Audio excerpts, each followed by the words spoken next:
Hello everyone, स्वागत है आपका कॉमर्स ब्रदर चैनल पे। आज कुछ हम लोगों ने वीडियो क्वालिटी में कुछ इम्प्रूवमेंट करने की कोशिश करी है, तो आप लोग प्लीज़ कमेंट करके ज़रूर बताइएगा कि अब जो आप लोगों को स्क्रीन पे जो भी वीडियो क्वालिटी मिल रही है क्या वो अबाउट टू परफेक्ट है। थोड़ा सा मुझे एक प्रॉब्लम हो रही है कि ग्रीन स्क्रीन, थोड़ा लाइटिंग का इशू है, तो क्रोमा की नहीं कट रहा है, तो थोड़ा सा आपको कलर्स का डिफरेंस दिख रहा होगा। बट मैंने कोशिश करी है कि थोड़ा आपको परेशानी ना हो, वो भी सही हो जाएगा। वो कोशिश में है, मैंने लाइट ऑर्डर कर दिया है, बहुत सारे लाइट आ रहे हैं, तो फिर वो क्रोमा किट आसानी से कट जाएगा, तो प्रॉब्लम नहीं होगी। आइए छोड़िए, ये सब चलता रहेगा, ये सब एक्सपेरिमेंट चलता रहेगा, इनोवेशन चलता रहेगा, नई नई चीज़ों आते रहेगी, मैं चीज़ों को इम्प्रूव करता रहूँगा। बट आगे बढ़ते हैं।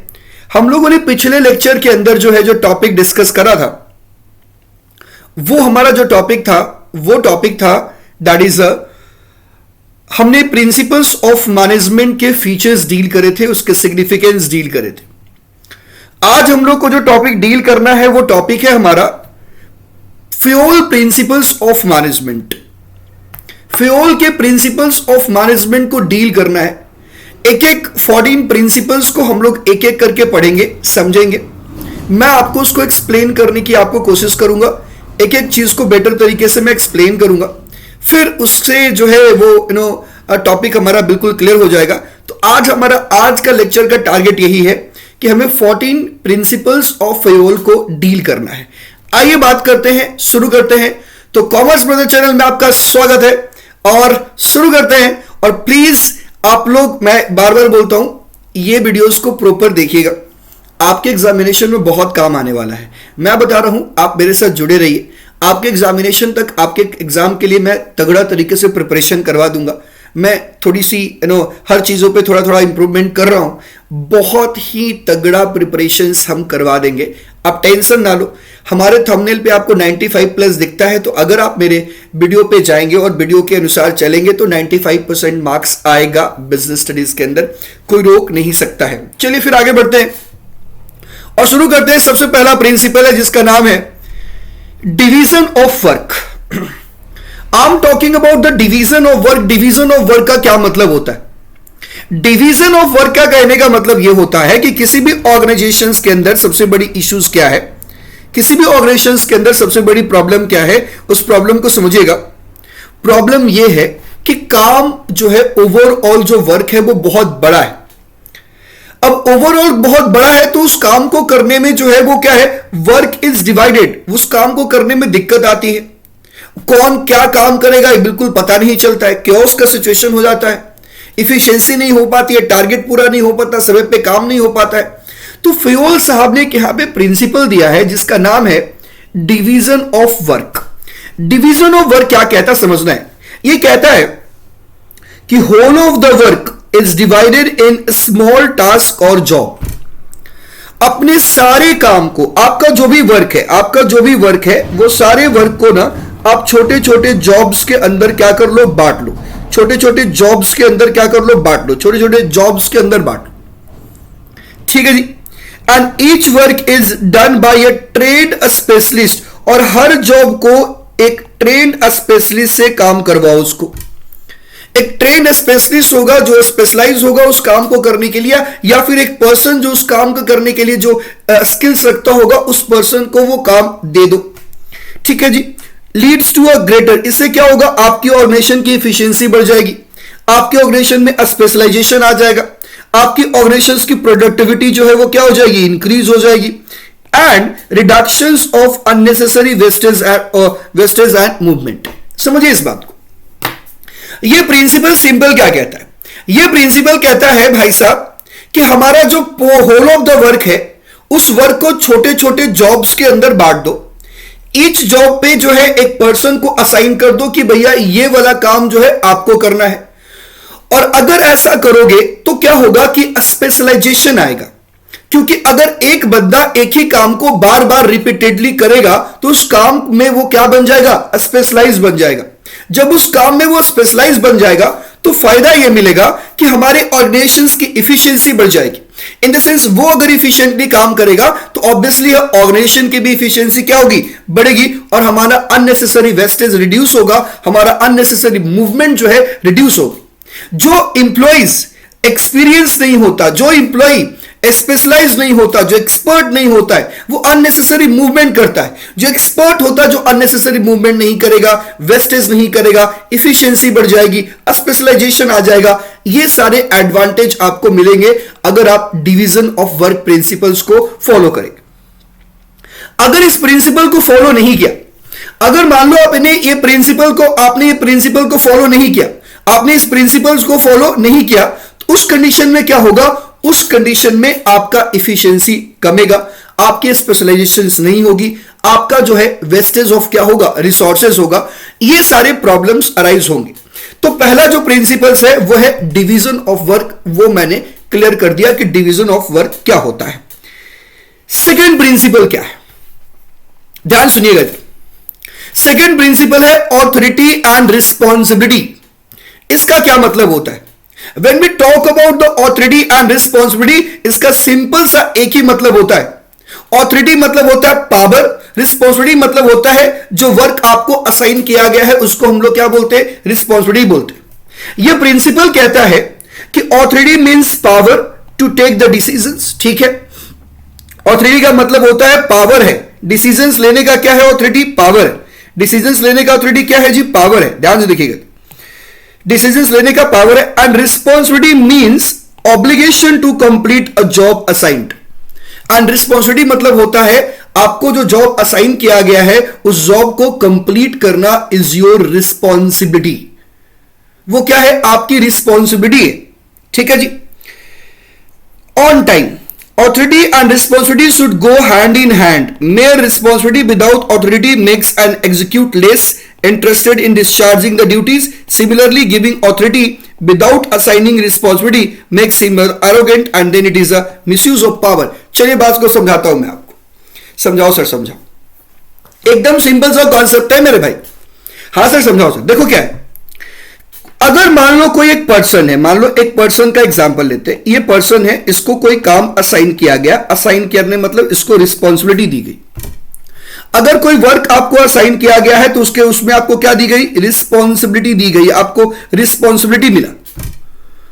अगर आपको मैं रिस्पॉन्सिबिलिटी दे रहा हूं कोई काम को करने के लिए और मैं आपको जो है उस रिस्पॉन्सिबिलिटी को एग्जीक्यूट करने के लिए पावर नहीं दे रहा हूं, मतलब अथॉरिटी नहीं दे रहा हूं, तो आप इस काम को करने में लेस इंटरेस्टेड होंगे।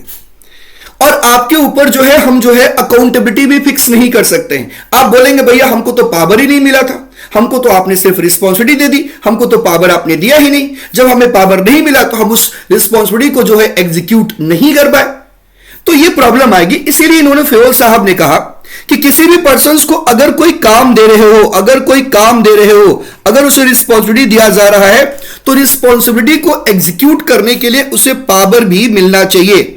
रिस्पॉन्सिबिलिटी को एग्जीक्यूट करने के लिए उसे क्या मिलना चाहिए, पावर भी मिलना चाहिए। ध्यान सुनिएगा, उसको रिस्पॉन्सिबिलिटी को एग्जीक्यूट करने के लिए उसे पावर भी मिलना चाहिए। ध्यान सुनिएगा, उसे जो रिक्वायर्ड पावर है वो पावर उसे मिलनी चाहिए, रिक्वायर्ड पावर उसे मिलनी चाहिए।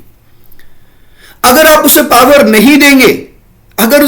नहीं देंगे, तो शायद वो काम ठीक तरीके से नहीं कर पाएगा। इसीलिए responsibility and authority should go hand in hand. अगर रिस्पॉन्सिबिलिटी दिया, पावर नहीं दिया, काम नहीं होगा। अगर सिर्फ पावर दे दिया, आपने उसको क्या किया, सिर्फ पावर दे दिया, लेकिन आपने रिस्पॉन्सिबिलिटी नहीं दिया, तो इस पावर का वो क्या करेगा, मिसयूज करेगा। That person will misuse the power. अगर किसी पर्सन के पास सिर्फ पावर है और उस पर्सन के पास कोई रिस्पॉन्सिबिलिटी नहीं है, इन दैट कंडीशन वो पर्सन उस पावर को मिसयूज करेगा। ध्यान रखिएगा, वो मिसयूज करेगा। तो यहां पे जो है authority and responsibility principle simple बोलता है कि आपको जो भी काम असाइन किया गया है, जो भी वर्क असाइन किया गया है, उसके अकॉर्डिंगली आपको पावर भी मिलना चाहिए टू एग्जीक्यूट दैट वर्क। ना पावर ज्यादा होना चाहिए, ना रिस्पॉन्सिबिलिटी ज्यादा होनी चाहिए। रिस्पॉन्सिबिलिटी के इक्वल में पावर मिलनी चाहिए। अगर पावर ज्यादा होगा, रिस्पॉन्सिबिलिटी कम होगी तो मिसयूज ऑफ पावर होगा। अगर रिस्पॉन्सिबिलिटी मिलेगा लेकिन पावर नहीं होगा तो वो काम नहीं कर पाएगा। इसीलिए authority and responsibility should go hand in hand, ये कॉन्सेप्ट है यहां पे, ये प्रिंसिपल ये कहता है। आगे बढ़ते हैं थर्ड प्रिंसिपल। थर्ड प्रिंसिपल है, उस प्रिंसिपल का नाम है प्रिंसिपल ऑफ डिसिप्लिन। ये प्रिंसिपल्स ऑफ डिसिप्लिन क्या है, इस बात को समझिएगा। इधर प्रिंसिपल्स ऑफ डिसिप्लिन कहता है it is a obedience to organisational rules by the subordinates. Simple, जितने भी ऑर्गेनाइजेशन में सबऑर्डिनेट्स हैं या सीनियर हैं या जितने भी इंप्लॉइज काम कर रहे हैं, सारे इंप्लॉइज जो है ऑर्गेनाइजेशंस के रूल्स एंड रेगुलेशंस के प्रति क्या होंगे, क्या होने चाहिए, ओबीडियंट होने चाहिए। All should follow the rules and regulations of the organization. Everybody should follow the rules and regulations of the organization. ये रिस्पॉन्सिबिलिटी है, आपको फॉलो करना पड़ेगा, right. Discipline require good supervision at all level. सारे level पे ये supervision होनी चाहिए कि भैया वो जो रूल्स एंड रेगुलेशंस है, डिसिप्लिन जो है वो फॉलो हो रहा है कि नहीं हो रहा है। And there is a clear and fair agreement and judicious applications of penalty. और सबसे बड़ी इंपॉर्टेंट बात है कि अगर कोई रूल्स एंड रेगुलेशंस बनता है, अगर उसके ऊपर पेनाल्टीज नहीं लगाई जाती है, अगर उसके ऊपर एक्शंस नहीं लिया जाएगा, तो फिर उस रूल्स एंड रेगुलेशंस का कोई मतलब नहीं बनता है। तो there should be a judicious applications of penalty also on that rules and regulation. अगर कोई बंदा उस रूल्स एंड रेगुलेशंस को क्या करता है, फॉलो नहीं करता है, अगर कोई बंदा रूल्स एंड रेगुलेशंस को जो है वो डिसरिगार्ड करता है, नहीं फॉलो करता है, रूल्स और रेगुलेशंस को जो है फॉलो नहीं करेगा, तो उसके ऊपर एक्शन एंड पेनाल्टी होनी चाहिए, चाहे वो सीनियर हो या जूनियर हो। यह प्रिंसिपल बहुत जरूरी है, क्योंकि इस प्रिंसिपल्स के आने से ऑर्गेनाइजेशन के अंदर डिसिप्लिन बना हुआ रहेगा, और ऑर्गेनाइजेशन के अंदर डिसिप्लिन होगा तो ऑब्वियसली इफिशियंसी बढ़ेगी, ऑब्वियसली ऑर्गेनाइजेशन की रेपुटेशन क्या होगी, बढ़ेगी, गुडविल ऑर्गेनाइजेशन का बढ़ेगा, हमारे इंप्लॉइज के बीच में सेटिस्फैक्शन लेवल क्या होगा, बढ़ेगा। समझ में आ रही बात। तो ये इंपॉर्टेंस यहां पे ये आएगा अगर आप प्रिंसिपल ऑफ डिसिप्लिन को फॉलो करते हैं तो। आगे बढ़ते हैं, हमारे पास प्रिंसिपल है जिसका नाम है unity of command. Unity of command principle क्या कहता है, ये सिंपल सा बात कहता है भाई, समझना इस बात को। यूनिटी ऑफ कमांड कहता है कि अगर एक जूनियर को, ध्यान सुनना, अगर मान लो कोई सुपीरियर है, ए सुपीरियर है और बी भी सुपीरियर है, अगर ये दोनों सुपीरियर एक ही बंदे को ऑर्डर देगा, एक जूनियर को, एक सबऑर्डिनेट को ऑर्डर देगा, ये सबऑर्डिनेट अपने आप में कंफ्यूज हो जाएगा, किसका काम करे, ए बॉस का काम करे या बी बॉस का काम करे। फिर जो है एक्सक्यूज भी बनाएगा, बॉस के बीच में भी क्लासेस करवा देगा। ये एक मेजर प्रॉब्लम यहां पे अराइज होके आएगा। तो इन्होंने फेओल साहब ने कहा कि नहीं, ये नहीं होना है, यहां होना क्या है, यूनिटी ऑफ कमांड। मतलब एक सबऑर्डिनेट को सिर्फ व सिर्फ एक बॉस ऑर्डर देगा। There should be one boss of one subordinate. Every subordinate के सिर्फ एक बॉस होने चाहिए। कहने का मतलब क्या है, it implies that every worker should receive order and instruction from one superior only. हर एक वर्कर, हर एक इंप्लॉइज अपने सिर्फ एक ही सुपीरियर से ऑर्डर रिसीव करेगा, एक ही सुपीरियर से जो ऑर्डर रिसीव करेगा, और एक ही सुपीरियर को जो है वो अकाउंटेबल होगा, एक ही सुपीरियर को वो रिपोर्ट भी करेगा। Otherwise it will create confusion. अगर ऐसा नहीं करोगे, अगर एक सबऑर्डिनेट को 4 बॉस एक बार इंस्ट्रक्शन दोगे, तो वहां पे हमारा जो सबऑर्डिनेट है वो कंफ्यूज हो जाएगा, और जब सबऑर्डिनेट हमारा कंफ्यूज हो जाएगा, इन दैट कंडीशंस वो काम को परफॉर्म ठीक से नहीं कर पाएगा, और जब वो काम ठीक से परफॉर्म नहीं कर पाएगा तो वो उसका नुकसान कौन झेलेगा, ऑर्गेनाइजेशन ही झेलेगा। समझ में आ रही बात। तो कंफ्लिक्ट, डिस्टर्बेंस होगा, ओवरलैपिंग ऑफ एक्टिविटीज होगी, ये प्रॉब्लम आएगी। इसीलिए जो है ध्यान रहे कि आपको ये ऑर्गेनाइजेशन के अंदर इस बात का ध्यान रखना है कि जो ऑर्डर रिसीव होगा, there should be receive order and instruction from one superior only. हर एक सबऑर्डिनेट जो है वो ऑर्डर एंड इंस्ट्रक्शन सिर्फ एक ही सुपीरियर से रिसीव करेगा, एक सबऑर्डिनेट 4 सुपीरियर से ऑर्डर रिसीव नहीं करेगा। इस बात का बिल्कुल ध्यान रखना है।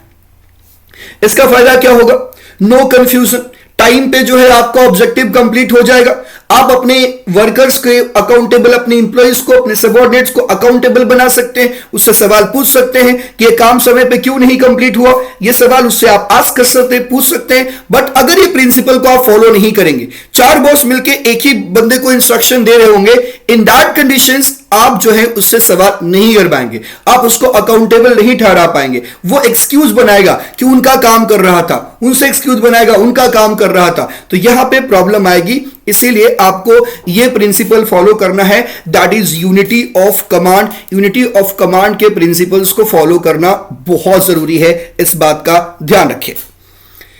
नेक्स्ट प्रिंसिपल पे हम लोग मूव ऑन करते हैं। उस प्रिंसिपल का नाम है यूनिटी ऑफ डायरेक्शन। ये यूनिटी ऑफ डायरेक्शंस क्या कहता है? One head for one plan for a group activities. One head one plan for group of activities having the same objective. जैसे कहता है, मान लो एक प्रोडक्शन डिपार्टमेंट है, तो प्रोडक्शन डिपार्टमेंट का एक्टिविटीज जो है सेम नेचर का है, सारी एक्टिविटीज सेम नेचर का है।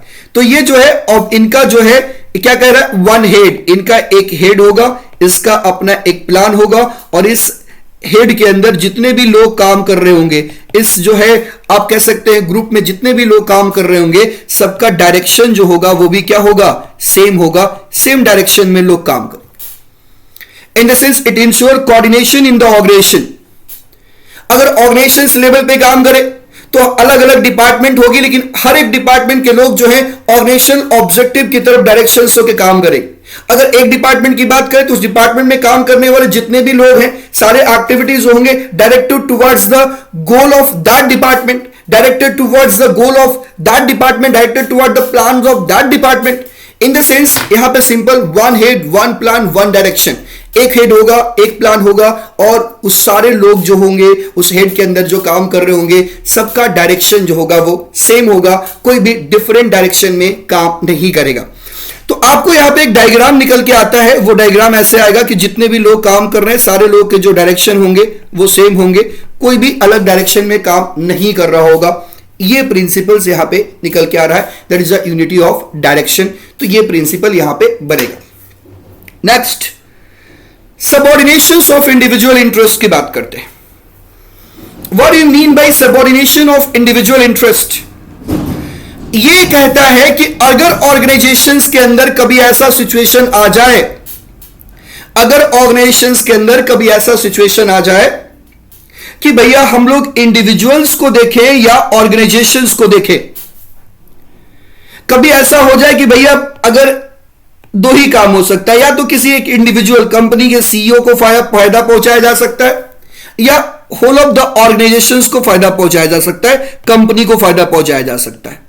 दो ही चीजें हो सकती। वैसे तो ऑर्गेनाइजेशंस में मैनेजमेंट क्या करता है कि आपको हर एक के ऑब्जेक्टिव को उसको थोड़ा जो है इज्जत देना है, हर एक के जो है इंटरेस्ट को आपको प्रायोरिटी देना है कि भैया उनका इंटरेस्ट भी पूरा हो जाए, इनका इंटरेस्ट भी पूरा हो जाए। बट अगर ऐसा सिचुएशन कभी बने जहां पे एक ही का इंटरेस्ट पूरा हो सकता है, वहां पे the interest of an organisation should be take priority. वहां पे आपको ऑर्गेनाइजेशन का इंटरेस्ट को प्रायोरिटी देना है, वहां पे इंडिविजुअल्स के इंटरेस्ट को प्रायोरिटी नहीं देना है। ओवर द ध्यान रखिएगा, इंडिविजुअल इंटरेस्ट को प्रायोरिटी नहीं देना है आपको। वहां पे आप जो है एक ही, यस, आपको इंडिविजुअल इंटरेस्ट को प्रायोरिटी नहीं देना है। आई यहां पे क्या है, over the interest any one individuals employee. आपको इंडिविजुअल्स एम्प्लॉय को प्रायोरिटी नहीं देना है, आपको ऑर्गेनाइजेशंस को प्रायोरिटी देना है। अगर सिचुएशन ऐसा बन गया कि भैया ऑर्गेनाइजेशंस या इंडिविजुअल, तो आपको पूरी की पूरी जो फोकस होगी वो होगा आपका इंडिविजुअल इंटरेस्ट ना होके आपका ऑर्गेनाइजेशनल इंटरेस्ट होगा। फिर साहब ने क्लियर कहा कि सिंपल सा बात है कि बताओ ना भाई, ऑर्गेनाइजेशंस का फायदा कि सोचेंगे कि किसी इंडिविजुअल्स के बारे में सोचेंगे? ऑब्वियसली ऑर्गेनाइजेशन के बारे में सोचेंगे, क्यों इंडिविजुअल के बारे में सोचेंगे? करेक्ट बात, समझ में आ रही बात? तो यहां पे ये चीजें बन के आएगी कि भैया ये यहां पे इंडिविजुअल्स के बारे में सोचेंगे। आगे बात करते, इंडिविजुअल के बारे में नहीं सोचेंगे, ऑर्गेनाइजेशन के बारे में सोचेंगे। सॉरी, अब एक और प्रिंसिपल आ रहा है यहां पे, प्रिंसिपल ऑफ रेम्युनरेशंस ऑफ एम्प्लॉय। ये प्रिंसिपल क्या कहता है? The overall pay of employees should be fair and satisfactory to the both employees and organization. Simple सा बात कहा गया है कि जो भी इंप्लॉइज आपके यहां काम कर रहा है, उस इंप्लॉइज को जो रेम्यूनरेशंस आप दे रहे हो वो क्या होनी चाहिए? फेयर होनी चाहिए और सेटिस्फैक्टरी होनी चाहिए। फेयर कहने का मतलब क्या है? एज पर देयर स्किल्स होनी चाहिए, एज पर देयर स्किल्स, जो उनका नॉलेज है, जो उनका क्वालिफिकेशंस है, उनके अनुसार से उनकी सैलरी होनी चाहिए। और दूसरी बात है सेटिस्फैक्टरी, मतलब क्या है कि एज पर मार्केट होनी चाहिए, जो मार्केट में चल रहा है वैसे होनी चाहिए, वो सेटिस्फाइड होना चाहिए एम्प्लॉय। बट ध्यान में रहे कि यहां पे दोनों के पॉइंट ऑफ व्यू से सिर्फ ऐसा नहीं कि एम्प्लॉय सेटिस्फाइड रहे कि भैया हमको तो भैया एक्स्ट्रा सैलरी चाहिए और कंपनी जो है एक्स्ट्रा सैलरी पेमेंट करने की पोजीशन में भी नहीं है। मतलब to the both employee and organisation ये सैलरी बढ़नी चाहिए, सैलरी ज्यादा मिलनी चाहिए, सेटिस्फैक्टरी होनी चाहिए, फेयर होनी चाहिए, but in the capacity of the organisation, organisations के पेइंग कैपेसिटी के अंदर होनी चाहिए। ऐसा नहीं कि भैया एम्प्लॉय को खुश करना है, ठीक है, ओके, एम्प्लॉय को कैसे खुश कर दे, चलो एसेट बेच दो और सैलरी बांट दो। अरे नहीं रे भाई, एसेट बेच के सैलरी बांटोगे तो कितना दिन तक बांटोगे? अल्टीमेटली कंपनी ही बंद हो जाएगी, आज नहीं तो कल कंपनी को प्रॉब्लम हो जाए। तो भैया उस कंडीशन में आपको क्या करना है कि नहीं, ये काम नहीं करना, आपको रेम्यूनरेशंस या वेजेस ज्यादा देना है, सेटिस्फैक्टरी देना है, फेयर देना है, but as per the paying capacity of the organisation देना है। ऑर्गेनाइजेशंस के पेइंग कैपेसिटी से बाहर नहीं जानी चाहिए। ऑर्गेनाइजेशन को लॉस में डाल के सैलरी नहीं बढ़ा दिया जाएगा आपको। हां, अगर ऑर्गेनाइजेशन प्रॉफिट कमा रही है और अगर आपको सैलरी नहीं दे रही है तो ये गलत है। तो जो है ये प्रिंसिपल बोलता है कि नहीं, ऐसा मत करो। अगर ऑर्गेनाइजेशंस की पेइंग कैपेसिटी है, ऑर्गेनाइजेशन जो है एबल टू पे है, तो भैया आपको सैलरी बढ़ा के देनी चाहिए, आपको जो है उनको सैलरी फेयर एंड सेटिस्फैक्टरी देनी चाहिए, जिससे कि इंप्लॉय जो है वो क्या रहेगा? मोटिवेटेड रहेगा, इंप्लॉय जो है वो क्या रहेगा? सेटिस्फाइड रहेगा। इस बात का ध्यान रखना बहुत जरूरी है। ओके रिपोर्ट, आगे बढ़ते हैं मेरे भाई, ध्यान दीजिएगा इधर। एक और प्रिंसिपल है जैसे सेंट्रलाइजेशन एंड डिसेंट्रलाइजेशन। ये प्रिंसिपल क्या कहता है? सेंट्रलाइजेशन मतलब होता है जहां पे पूरा का पूरा पावर, पूरा का पूरा decisions making top level management पे कॉन्सेंट्रेटेड होता है। जब पूरा का पूरा decisions making top level management पे कॉन्सेंट्रेटेड होता है तो उसको हम बोलते हैं सेंट्रलाइजेशन ऑफ पावर। और जहां पे पूरा का पूरा जो मैनेजमेंट है, डिसीजंस मेकिंग है, वो नीचे I mean through out the lower level of management तक डिस्ट्रीब्यूट किया जाता है, तो उसे हम लोग बोलते हैं डिसेंट्रलाइजेशन। यहां पे फिरोल साहब कहता है कि ऑर्गेनाइजेशंस के ना सेंट्रलाइजेशन अच्छा है, कंप्लीट सेंट्रलाइजेशन भी ठीक नहीं है और कंप्लीट डिसेंट्रलाइजेशन भी ठीक नहीं है। अगर पूरा का पूरा पावर जो है टॉप लेवल पे रखोगे तो भी प्रॉब्लम है, तो भी दिक्कतें आएंगी। अगर पूरा का पूरा पावर नीचे लोगों को भी डिस्ट्रीब्यूट कर दोगे तो भी दिक्कतें आएंगी। तो फिर क्या करना? There should be balance between centralisation and decentralisation. कुछ काम जो है वो टॉप लेवल अच्छे अच्छे जो इंपॉर्टेंट काम है वो सेंट्रलाइज कर दो, और जो कुछ लेस इंपॉर्टेंट काम है उसको डिसेंट्रलाइज कर दो। समझ में आ रही बात? आइए बात करते हैं, ये प्रिंसिपल क्या कहता है। There should be an optimum balance between centralisation and decentralisation. Centralisation and decentralisation के बीच में एक ऑप्टिमम बैलेंस होना चाहिए। Centralization, concentration of authority at the top level, and decentralization, distribution of authority at the lower level. There should be balance between both. There should not be a complete centralization. There should be not complete a decentralization. तो ये principal भी जरूरी है और ये है हमारा principal centralisation and decentralisation. आगे एक प्रिंसिपल है जिसका नाम है स्केलर चेन। स्केलर चेन क्या कहता है principal? There should be a formal chain of authority and combination that runs from top to bottom. There should be formal chain of authority and communication. Sorry, it's a communication. Spelling mistake है जी. It's a communication that runs from top to bottom. इन्होंने कहा भैया एक scalar chain होगा, A, B, C और D, E, F, G, और आपको जो है स्केलर चेन को फॉलो करना है, मैंडेटरी फॉलो करना है। ध्यान रखिएगा, यहां पे देखिए ये एक स्केलर चेन होगा, उस स्केलर चेन को आपको फॉलो करना है। इन द सेंस व्हाट कि अगर ए को कम्युनिकेट करना है डी से तो A will communicate to B, B will communicate to C and C will communicate to D. A can directly not communicate to D, मतलब आपको अगर जब भी कम्युनिकेशन करनी है, कोई इंफॉर्मेशन पहुंचानी है, कोई बातें करनी है, तो आपको इस स्केलर चेन, ये कम्युनिकेशंस लाइन को फॉलो करना है और इसको बोलते हैं प्रिंसिपल ऑफ स्केलर चेन।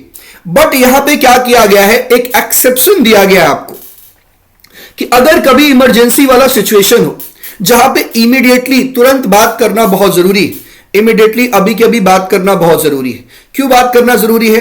कुछ इंपॉर्टेंट ऐसी बातें आ गई हैं जो अभी के अभी बताना जरूरी है, और अगर हम लोग इस एक फॉर्मल कम्युनिकेशंस लाइन को जो है यूज करने लगेंगे तो बहुत टाइम कंज्यूमिंग हो जाएगा और नुकसान हो जाएगा। तो वहां पे जो है आपको गैंग प्लैंक दिया गया है, आप सेम लेवल पे आप दूसरे डिपार्टमेंट के साथ बात कर सकते हैं, बट आपको बात करने के लिए अपने इमीडिएट बॉस को इन्फॉर्म करना पड़ेगा। दो लोग सेम लेवल पे बात कर सकते हैं, ठीक है जी, but it should be used in emergency only. But ये सिर्फ इमरजेंसी के अंदर यूज करना है, इसको आपको रेगुलर प्रैक्टिस नहीं बनाना है, इसको आपको रेगुलर प्रैक्टिस नहीं बनाना है। It should be use in emergency situation only, सिर्फ इसको इमरजेंसी सिचुएशन में ही यूज करना है, इसको रेगुलर प्रैक्टिस नहीं बनाना है। इस बात का ध्यान रखना है जी। ओके सर, मतलब गैंग प्लैंक क्या होता है sir? Exceptional of the principles of scalar chain. Scalar chain principle का एक्सेप्शन है जहां पे आपको formal line of communication use नहीं करना है। आप अपने इमीडिएट बॉस को इन्फॉर्म करके आप जो है वो सीधे डायरेक्टली बात कर सकते हैं सेम लेवल पे, but only in the emergency situation. इस बात का ध्यान रखिएगा। ओके सर, ओके, आगे बढ़ते हैं। हमारे पास प्रिंसिपल है, प्रिंसिपल ऑफ ऑर्डर। ये प्रिंसिपल ऑफ ऑर्डर का मतलब क्या? Order order order order order order मतलब वो वाला ऑर्डर नहीं मेरे भाई, वो वाली ऑर्डर की तो बात ही नहीं हो रही है। अरे याद करो, क्लास 9th और 10th में आप लोगों ने कुछ असेंडिंग ऑर्डर, या उससे पहले मुझे याद नहीं है exactly, ascending order, descending order की बातें करी थी। असेंडिंग ऑर्डर क्या होता है, डिसेंडिंग ऑर्डर क्या होता है, ऐसे कुछ बातें हम लोगों ने करा था। हाँ सर, याद आ रहा है सर। असेंडिंग ऑर्डर मतलब क्या है? प्लेस की बात हो रही है कि कौन सा प्लेस, बढ़ते हुए क्रम, आई मीन घटते हुए क्रम, डिसेंडिंग ऑर्डर, राइट? ओके, अब यहां पे क्या कहता है, इस प्रिंसिपल में क्या कहते हैं फेओल साहब कि there should a particular place, सारे भी चीजों का, एवरीथिंग एंड एवरीवन, हर इंसान का, हर एक इंप्लॉई का, ध्यान रखिएगा, हर एक इंप्लॉई का और हर एक चीज का, एवरीथिंग, उसका अपना एक प्लेस होना चाहिए, एक प्लेस होना चाहिए, फिक्स प्लेस होना चाहिए।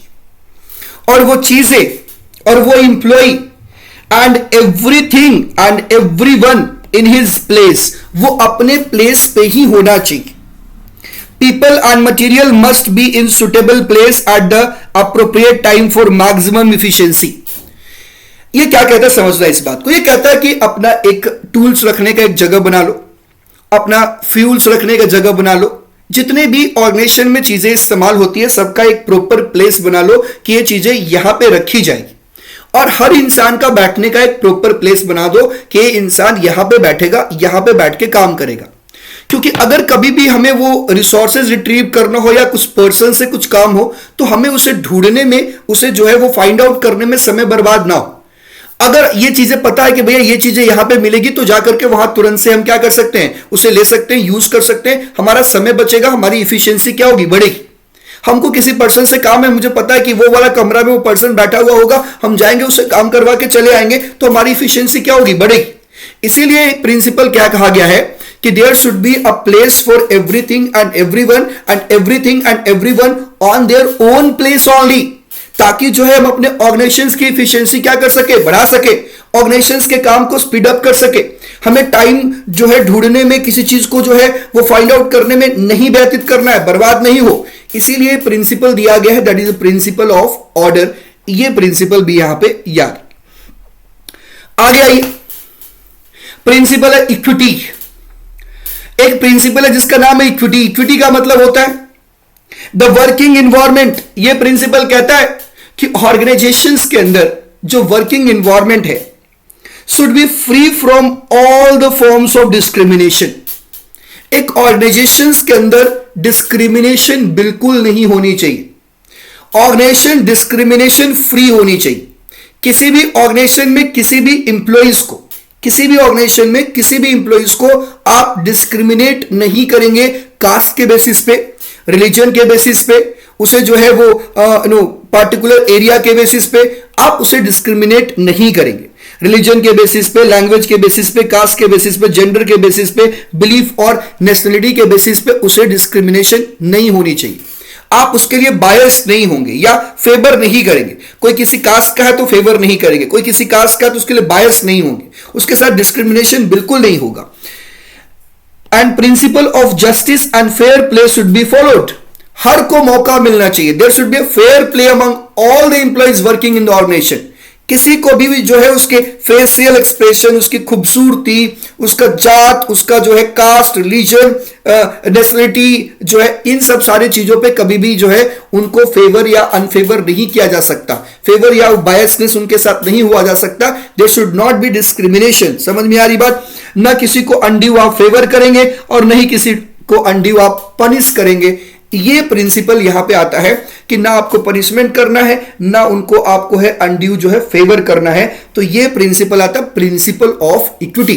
अगर ये प्रिंसिपल को फॉलो करेंगे तो फायदा क्या मिलेगा कि आपके इंप्लॉय जो है सेटिस्फाइड रहेंगे, मोटिवेटेड रहेंगे, डेडिकेटेड होंगे कि नहीं ऑर्गेनाइजेशन बहुत बढ़िया है, सबको इक्वल ट्रीटमेंट मिलता है, सबको फेयर प्ले होता है। ये फायदा आपको यहां पे निकल के आएगा। तो ये है जी प्रिंसिपल्स ऑफ इक्विटी।